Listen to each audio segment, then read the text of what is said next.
किया तो पता चला कि अभी तक एक भी ऐसा व्यक्ति जो कभी किसी भी यूनिवर्सिटी के मेरिट में आया है वो दुनिया की 100 बड़ी कंपनियों के मालिक में से नहीं है।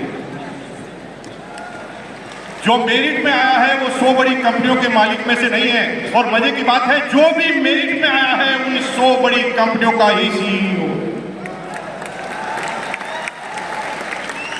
आज हम उसी का विश्लेषण करने जा रहे हैं। इस बिजनेस में मैंने बहुत नजदीक से देखा है, बहुत ज्यादा नजदीक से देखा है। एक व्यक्ति है, हमारे मित्र हैं, एमपी के डॉक्टर साहब, नाम नहीं बता रहा हूं, थोड़ा गड़बड़ हो सकता है इसमें। 16 साल पहले इस बिजनेस में आए थे, 15 साल से रॉयल्टी अचीवर है और वो इस बात को गर्व से बताते हैं।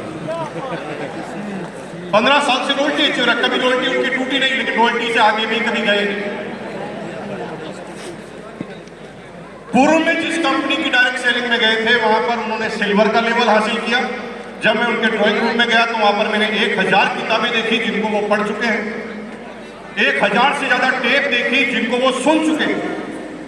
जब मैंने ट्रेनिंग लेना चालू किया तो मैं जिस वर्ड को भूल जाता था वो डॉक्टर साहब पहले ही उसको बता देते थे, लेकिन वो रॉयल्टी से ऊपर नहीं है।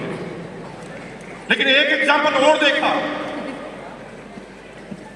जो बिहार के गांव में पैदा हुए, पढ़ाई से अनपढ़, अभी भी अंगूठा टेक है,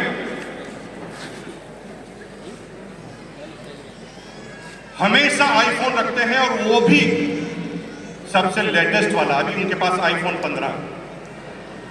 पढ़ना लिखना नहीं आता, चलाने के लिए असिस्टेंट रखा,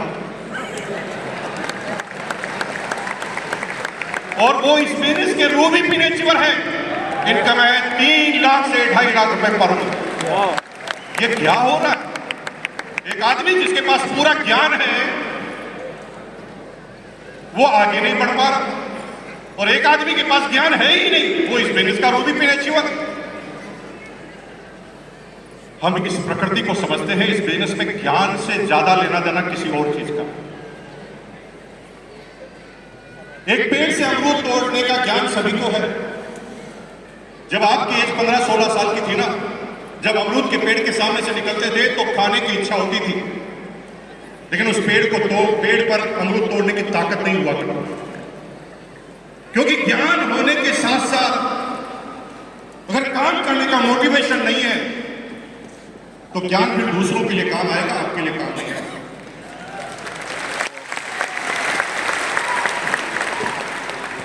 जो ही वो पेड़ के सामने से निकलता था, मन में आता था कि मैं अमरूद खा लूं, लेकिन मन में डर आते ज्ञान की वजह से। अरे नहीं भाई, मालिक आ गया तो, पकड़ लिया तो, इसने मुझे मार दिया तो, मेरे फादर को बोल दिया तो, और आप इन डर की वजह से उस अमरूद को तोड़ते लगे। लेकिन जब मोटिवेशन होता है, 4 दोस्त जब उस अमरूद के पेड़ के सामने से निकलते हैं, चारों एक दूसरे की शक्ल देखकर ही समझ आते हैं कि चारों क्या सोच रहे हैं।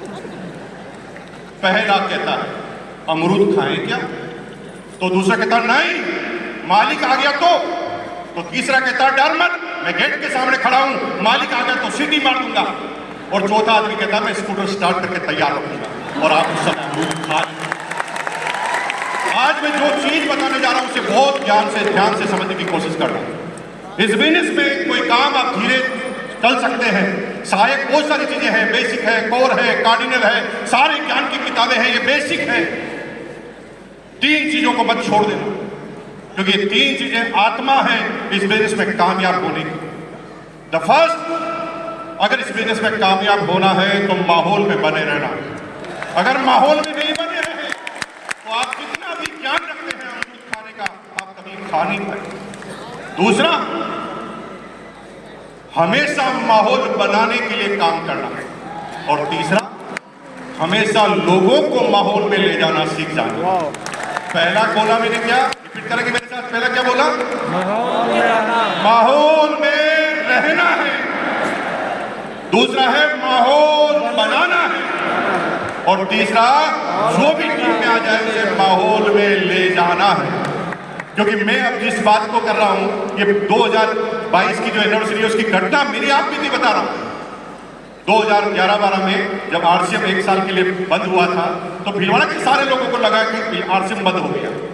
मेरा एक दोस्त है, नजदीकी मित्र है, हर 6 महीने में एक बार आ जाता है, मेरे टेबल पर बैठा, और जब मैंने बात की कि आजकल क्या चल रहा है, मैंने कहा भाई हमारे तो क्या चलना की शुरुआत भी आरसीएम से होती है और रात का एंड भी आरसीएम से ही होता है, आरसीएम ही चल रहा है।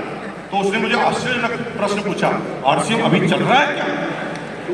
मेरा दिमाग खराब हो गया। आरसीएम का टर्नओवर हजारों करोड़ पर पहुंच गया और ये भीलवाड़ा में बैठा आदमी मुझे पूछ रहा आरसीएम चल क्या? मैंने उसको आधे घंटे तक लेक्चर दिया। मैंने कहा आरसीएम का टर्नओवर इतना हो गया, आरसीएम के इतने प्रोडक्ट हो गए, आरसीएम का इतना सिस्टम हो गया, आरसीएम के इतने पिकअप सेंटर हो गए। वो गर्दन हिलाता गया, यस यस यस यस, लेकिन इस कान से सुना, इस कान से निकाल दिया।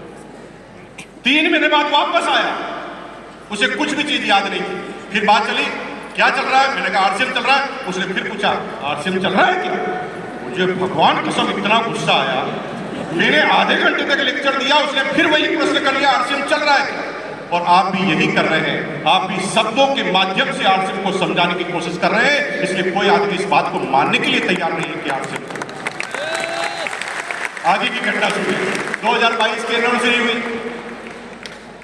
मैंने छोटा सा अपना ज्ञान इस्तेमाल किया और मैंने उस व्यक्ति को तैयार किया। वो आरसीएम की मीटिंग में आने के लिए तैयार नहीं था। मैंने उसे कहा कि यार भाई इतने साल हो गए साथ रहे को, 3 दिन साथ घूमेंगे, पार्टी सार्टी करेंगे, बस 3 घंटे की मेरी एनिवर्सरी का टाइम है, उसमें तुझे बैठना पड़ेगा। अब उसको मैं यहाँ लेकर आ गया, लेकिन यहाँ पर सिक्योरिटी गार्ड इतने मजबूत, बाउंसर बड़े बड़े पहलवान, मुझे तो अंदर घुसने दिया। मैं तो कोर लीडर था, लेकिन उसे अंदर ही नहीं घुसने दिया। उसने फिर फोन किया तो मैं फिर बाहर गया। मैंने कहा भाई 3 घंटे की बात है, सिर्फ 3 घंटे, तेरे को मैं बाहर बिठा देता हूं, ऊपर की तरफ बालकनी में बिठा देता हूं, 3 घंटे बाद मैं तुझे रिसीव करूंगा। और आपको आश्चर्य की, जब मैं एनिवर्सरी में उसको पीछे से ले गया तो गेट पर ही इतना ज्यादा क्राउड था कि गेट के अंदर घुसना ही संभव नहीं था। मैंने 3 साथियों को लिया, उसकी पीठ पर हाथ लगाया और लगाया जोर लगा के अंदर घुसा। जब वो अंदर घुस गया तो भगवान कसम वो 3 घंटे तक वापस बाहर ही नहीं निकल पाया। निकलना चाहता था, निकल ही नहीं पाया। उसके दिमाग में वो चीजें उसने देख ली जो सुनने से असर नहीं होता था। अब वो भीलवाड़ा में मेरे साथ गया, किसी को उसने पूछा कहां गया था? वो कहा आरसीएम की सेमिनार में। तो सामने वाले ने पूछा आरसीएम चल रही है क्या?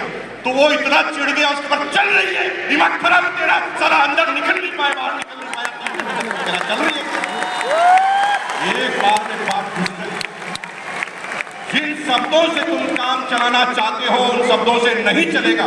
जब तक माहौल में नहीं रहोगे, जब तक माहौल दिखाओगे नहीं और जब तक माहौल बनाओगे नहीं, तब तक आप कामयाब होने वाले नहीं। और अगर इस काम को आपने कर लिया तो दुनिया की कोई ताकत तुम्हें नाकामयाब कर ही नहीं सकती। माहौल बनाना आता है क्या? माहौल बनाना आता है क्या? भाई टीसीजी ने कहा गुरुकुल, आप माहौल में रहोगे, सीखोगे। टीसीजी ने कहा कि वृक्ष जो पौधारोपण का कार्यक्रम करना है, उससे फिर माहौल बनेगा। आप सेमिनार में आओगे, फिर माहौल बनेगा।